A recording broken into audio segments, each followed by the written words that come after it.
RNB आवाज में आप सभी का स्वागत है। मौसम की लेटेस्ट जानकारी के लिए तुरंत सब्सक्राइब करें आरएनबी आवाज को। चलिए देखते हैं कैसा रहेगा प्रदेश के मौसम का हाल। 6 जनवरी को भारी बारिश का अलर्ट, पड़ेगी प्रचंड ठंड, 23 जिलों में ऑरेंज अलर्ट। 2025 की शुरुआत उत्तर प्रदेश के ठंड और बदलते मौसम के साथ हुई है। नए साल का जश्न मना रहे लोगों को ठंड और बारिश की वजह से सतर्क रहने की जरूरत है। 1 जनवरी को नोएडा समेत पूरे प्रदेश में ठंड का प्रकोप देखा गया। इस दौरान अधिकतम तापमान में 1 डिग्री की गिरावट दर्ज हुई है। न्यूनतम तापमान 7 डिग्री सेल्सियस तक बना रहा।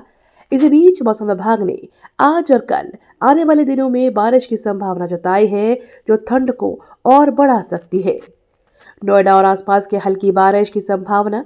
मौसम विभाग के अनुसार आज नोएडा, मथुरा, अलीगढ़, ललितपुर, चित्रकूट, बांदा, महोबा जैसे इलाकों में हल्की बारिश हो सकती है। बारिश के बाद ठंड का असर और तेज हो जाएगा। प्रदेश में शीत दिवस के हालात बन सकते हैं, जिसमें अधिकतम तापमान 17 डिग्री सेल्सियस और न्यूनतम तापमान 9 डिग्री सेल्सियस के आसपास रहेगा। स्कूलों की छुट्टियां और प्रदूषण में राहत। ठंड बढ़ने की संभावना को देखते हुए यूपी सरकार ने स्कूलों के बच्चों में छुट्टियां पहले ही घोषित कर दी हैं। हालांकि बारिश से प्रदूषण के स्तर में कमी आने की उम्मीद है, इससे लोगों को राहत मिल सकती है। इन जिलों में अलर्ट। मौसम विभाग ने यूपी के कई जिलों में शीत दिवस और बारिश का अलर्ट जारी किया है। इसमें बस्ती, गोंडा, बलरामपुर, श्रावस्ती, बहराइच, लखीमपुर खीरी, बाराबंकी, अमेठी, सुल्तानपुर, अयोध्या, अम्बेडकर नगर, सहारनपुर, मेरठ, मथुरा, आगरा, बरेली, लखनऊ, गाजियाबाद, वाराणसी समेत अन्य जिले शामिल हैं। इन क्षेत्रों में अत्यधिक ठंड और बारिश के चलते सतर्कता बरतने की सलाह दी गई है।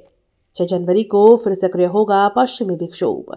मौसम विभाग की रिपोर्ट के मुताबिक 6 जनवरी को पश्चिमी विक्षोभ में बारिश की संभावना है। नया पश्चिमी विक्षोभ सक्रिय होने के कारण बारिश के साथ सर्द हवाएं चलेंगी।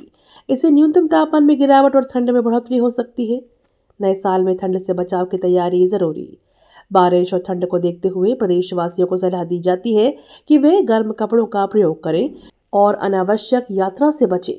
साथ ही बुजुर्गों और बच्चों को खास ध्यान रखें, क्योंकि ठंड का सबसे ज्यादा असर इन्हीं पर पड़ता है। उत्तर पश्चिमी भारत के मैदानी इलाकों में बूंदाबांदी। राजस्थान के कुछ हिस्सों में पड़ोसी राज्यों हरियाणा, पंजाब, मध्य प्रदेश में भी कड़ाके की सर्दी पड़ रही है। हरियाणा, राजस्थान, पंजाब, बिहार, बंगाल में घना कोहरा छाया रहा। पश्चिमी विक्षोभ अभी अफगानिस्तान के ऊपर बना हुआ है। इससे 5 और 6 जनवरी को उत्तर पश्चिम भारत के मैदानी इलाकों में बूंदाबांदी की संभावना है। पहाड़ों पर हो रही तेज बर्फबारी के कारण प्रदेश में ठंडी हवा के प्रभाव से 24 घंटों के अंदर पटना के अधिकतम तापमान में 6 डिग्री गिरावट दर्ज हुई है। तेज सर्द पछुआ हवाओं की वजह से राजधानी पटना सहित 24 शहरों में न्यूनतम तापमान में भारी गिरावट दर्ज हुई है। इसके साथ ही ठंड में वृद्धि के कारण कनकनी का प्रभाव बना हुआ है। वहीं कश्मीर के ऊपरी क्षेत्रों में वर्षा शुरू, आज हिमपात के आसार। जम्मू कश्मीर में कड़ाके की सर्दी के बीच पश्चिमी विक्षोभ ने सक्रिय होते प्रभाव दिखाना शुरू करा। बुधवार को उच्च पर्वतीय क्षेत्रों में वर्षा शुरू हो गई। हालात यह है कि गुरुवार से पहाड़ों पर हल्का हिमपात और निचले क्षेत्रों में वर्षा शुरू हो जाएगी।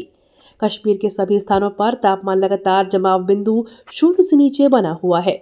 जम्मू में भी ठंड और हल्का कोहरा बेहाल कर रही है। मौसम विभाग ने 6 जनवरी तक कश्मीर में 2 पश्चिमी विक्षोभ के प्रभाव के चलते बर्फबारी और वर्षा की संभावना जताई है। विक्षोभ का सबसे अधिक प्रभाव 4 और 5 जनवरी को देखने को मिलेगा। एमपी का मौसम। एमपी में पड़ रही कड़ाके की सर्दी। मध्य प्रदेश में गलाने वाली ठंड पड़ रही है। बुधवार सुबह तो लोगों को ठंड ने कपकपा दिया। राजधानी भोपाल में दिन भर ठंडी हवाएं चलती रही। सुबह से ही कई शहर कोहरे की चादर में लिपटे रहे। भोपाल, शाजापुर, उज्जैन में इतना घना कोहरा रहा कि 50 मीटर बाद कुछ नहीं दिखा। भोपाल में भी सुबह 9 बजे के बाद सूरज दिखाई दिए। सागर, बालाघाट, दमोह में 200 से 500 मीटर तक दृश्यता रही। रायसेन में भी दिन के रात जैसे ही सर्दी रही। दिन का तापमान 16 डिग्री सेल्सियस जा पहुंचा। इससे पहले रात में पारा 8.3 डिग्री था। तो फिलहाल के लिए इतना ही। बने रहिए हमारे साथ और देखते रहिए आरएनबी आवाज। नमस्कार।